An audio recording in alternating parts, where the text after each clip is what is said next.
ناظرین، کیمرہ آج کے دور میں ہماری روزمرہ کی زندگی کا ایک لازمی جز بن چکا ہے، جس میں سب کو زیادہ سے زیادہ میگا پکسلز چاہیے ہوتے ہیں۔ لیکن کیا آپ نے کبھی اپنی آنکھ کے بارے میں سوچا ہے کہ اس میں کتنے میگا پکسلز ہوتے ہیں؟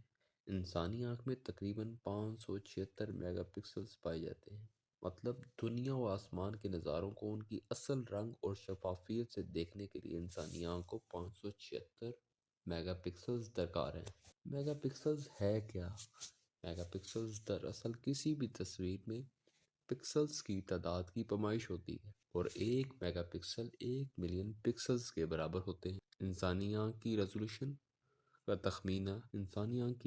کا تخمینہ مقامی تفصیل کی مقدار سے لگایا جاتا ہے، جو انسانی آنکھ میں سمانے والے منظر میں دیکھا جا سکتا ہے۔ انسانی آنکھ کی ریزولوشن اس وقت سب سے زیادہ ہوتی ہے جب منظر تبدیل ہو رہا ہوتا ہے، لیکن کیا اگر وہ ایک ہی منظر میں ہو تو ریزولوشن بہت کم ہوگی، تقریباً 5 سے 15 میگا پکسل۔ ماہرین کا کہنا ہے کہ جدید ترین کیمرے بھی پوری طرح سے انسانی آنکھ کی بصری صلاحیتوں کی نقل نہیں کر سکتے۔